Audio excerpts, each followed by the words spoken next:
जय Shri Mahakal friends, welcome back to my channel. मैं हूं numero Atul. Friends, tarot card की जर्नी को आगे बढ़ाते हैं और बात करते हैं कार्ड नंबर 10 यानी कि व्हील ऑफ फॉर्च्यून की।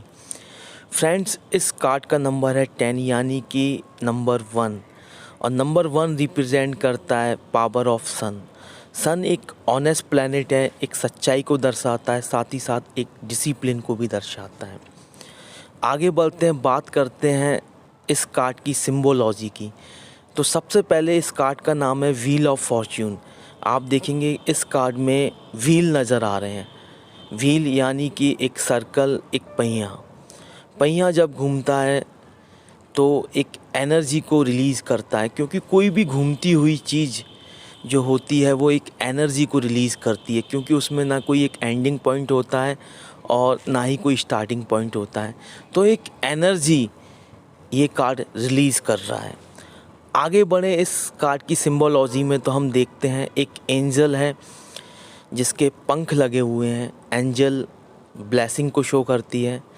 साथ ही एक ईगल है। ईगल एक ऐसा वर्ड है जो कंटिन्यू फोकस को रिप्रेजेंट करता है, कि उसकी निगाह अपने टारगेट पे होती है, अपने फोकस पर होती है। साथ ही साथ एक गाय को दिखाया गया, उसके भी पंख लगे हुए हैं। गाय जो होती है, काऊ जो होती है, वो हमारे कल्चर को, हमारे एथिक्स को रिप्रेजेंट करती है। साथ ही साथ एक शेर या आप कोई और भी एनिमल मान सकते हैं जिसकी एक टेल होती है, पूंछ होती है, उसको भी पंख लगे हुए हैं, वो भी इस कार्ड में हमें दिखाई दे रहा है। फ्रेंड्स, अगर इस कार्ड की सिंबोलॉजी को गहराई से समझें तो एक चीज़ कॉमन नज़र आ रही है कि चाहे वो एक एंजल हो, ईगल हो, काऊ हो, एक लॉयन हो, सबके साथ एक विंग्स, एक पंख लगे हुए हैं। साथ ही साथ अगर इस कार्ड के बैकग्राउंड को हम समझें तो आसमान को ये शो कर रहा है। तो इन सभी जो एनिमल इसमें दिखाए गए हैं उन सभी के पंख लगे हुए हैं जो कि आसमान में उड़ रहे हैं। तो ये ज़मीन से ऊपर की बात कर रहा है।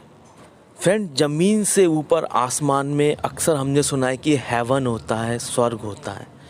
तो ये सभी लोग एक बुक को रीड कर रहे हैं। जैसा कि हिंदू रिलीजियस में माना जाता है कि हमारे जो कर्म होते हैं उनका जो लेखा जोखा होता है वो ऊपर जाकर होता है, जिसे जो चित्रगुप्त होता है वो रीड आउट करता है और उस कर्म के आधार पे हमें ब्लेसिंग या हमें सज़ा देता है। तो हमने जो भी कुछ अपनी लाइफ में किया है उन सभी चीज़ों का एक लेखा जोखा हो रहा है, ये व्हील ऑफ फॉर्च्यून हमें बताता है। लेकिन इस कार्ड में जो पॉजिटिव बात है कि व्हील ऑफ फॉर्च्यून यानी कि किस्मत, तो जो चीज़ें हमने अच्छी हमारी लाइफ में की हैं, जो भी कुछ अच्छे काम हमने किए हैं, उन सब का लेखा जोखा हो रहा है और उसके रिटर्न में ऊपर वाला बाबा महाकाल हमें कुछ रिटर्न करना चाहते हैं, हमारी किस्मत को बदलना चाहते हैं। ये the wheel of Fortune card हमसे कहता है कि हमारी किस्मत बदलने वाली है। जितना भी बैड टाइम था उसका एक टाइम निकल चुका है। अब जो आपने लाइफ में अच्छा किया है उसका रिटर्न आपको मिलने वाला है। आप देखेंगे कि व्हील के ऊपर एक फ़ीमेल है जो ब्लैक एंड वाइट ड्रेस में है, जिसके सिर के ऊपर एक तरह का ताज है जो ब्लैक एंड वाइट को रिप्रेजेंट करता है। ब्लैक एंड वाइट का मतलब क्या है? उसकी सिंबोलॉजी ये है कि जो भी हमने अच्छा किया है, बुरा किया है, उसका कैलकुलेशन वो फीमेल लगा रही है और उसी आधार पर हमको कुछ ब्लेसिंग या जो रिटर्न आउटपुट है वो देने वाली है। क्योंकि ब्लैक एंड वाइट की बात करें तो इमोशंस सबसे पहले जो मून को रिप्रेजेंट करते हैं, जो एक माँ को रिप्रेजेंट करते हैं, और माँ चाहती है कि हमेशा हमारे बच्चे को या हमसे जुड़े कोई भी व्यक्ति को जब इमोशन जनरेट होते हैं हम उसकी लाइफ में कुछ बेस्ट करना चाहते हैं। वहीं ब्लैक कलर जो होता है वो शनि देव का कलर होता है, और शनि देव जो होते हैं वो इच्छा पूर्ति के स्वामी होते हैं।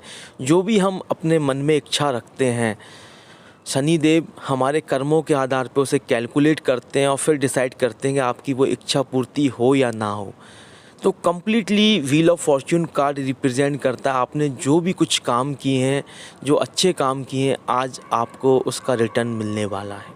साथ ही फ्रेंड, अगर व्हील जो उस पिक्चर में व्हील ऑफ फॉर्च्यून में जो दिखाया गया है उसकी अगर सिम्बोलॉजी को समझें तो उस पे आप देखेंगे TAROT, टैरोट, यानी कि टैरोट उसमें क्लियरली लिखा हुआ है, यानी कि ऑकल्ट साइंस को भी ये दर्शा रहा है और ये कहना चाह रहा है कि कहीं ना कहीं आपके पास एक आत्मिक शक्ति है, एक इंट्यूशन पावर है जिसकी दम पर आप कुछ भी कर सकते हैं। बस उस इंट्यूशन पावर को आपको जनरेट करने की ज़रूरत है।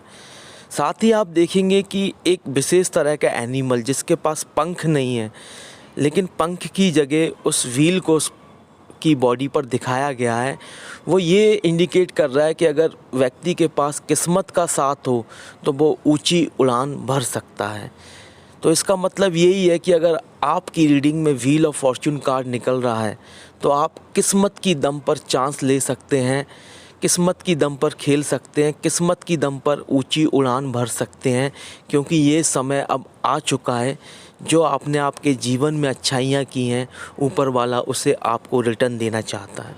And friend, wheel of Fortune आपको एक श्योरिटी देता है कि एक फाइनेंशियली सक्सेस आपको मिलने वाली है। इंस्टेंट जो फाइनेंशियल प्रॉफिट होता है उसको भी रिप्रेजेंट करता है व्हील ऑफ फॉर्च्यून। उसका कारण है व्हील ऑफ फॉर्च्यून की एक सिम्बोलॉजी, एक विशेष सिंबल जो कि एक स्नेक का सिंबल है, एक सांप का सिंबल है। और स्नेक क्या रिप्रेजेंट करता है? जो जुड़ा हुआ धन होता है, एकत्रित धन होता है और इंस्टेंटली वो आपको मिल जाए, जिसके लिए आप लाइफ टाइम मेहनत करते हैं, वो आपको मिलने वाला है, ये स्नैक उसमें रिप्रेजेंट करता है। तो फ्रेंड्स, इन शॉर्ट अगर हम कहें, wheel of fortune planet sun की पावर को रिप्रेजेंट करता है जो आपको डिसिप्लिन, एक ऑनेस्ट प्रेडिक्शन दे रही है। साथ ही साथ राहु और केतु की पावर को भी रिप्रेजेंट करता है, क्योंकि स्नेक राहु और केतु दोनों को रिप्रेजेंट करता है। तो फ्रेंड्स, ये जो समय आता है जब व्हील ऑफ फॉर्च्यून कार्ड किसी की भी रीडिंग में निकले तो उसे सन की रेमेडी तो करनी ही चाहिए कि उसे अपनी लाइफ में डिसिप्लिन, ऑनेस्ट और सच्चाई को लेके आना चाहिए। साथ ही साथ किस्मत जब उसके साथ है तो किस्मत को और बुलंद करना चाहिए, यानी राहु केतु को भी स्ट्रॉन्ग करना चाहिए, क्योंकि वो एक ऑब्स्टेकल्स बन के आ जाते हैं, आपकी किस्मत को रोकने की कोशिश करते हैं। तो फ्रेंड्स, राहु और केतु की रेमेडी भी हमें बतानी चाहिए अगर व्हील ऑफ फॉर्च्यून कार्ड अगर किसी की रीडिंग में निकल रहा है। तो फ्रेंड्स, ये वैल्यूएबल इंफॉर्मेशन थी व्हील ऑफ फॉर्च्यून कार्ड की। आई होप आप इस इंफॉर्मेशन को समझ पाएंगे और अपनी लाइफ में एक चार्मिंग चेंज लेके आ पाएंगे। तो फ्रेंड्स, फ़िलहाल इस वीडियो में इतना ही। मिलते हैं नेक्स्ट वीडियो में। Till then, good bye and जय श्री महाकाल।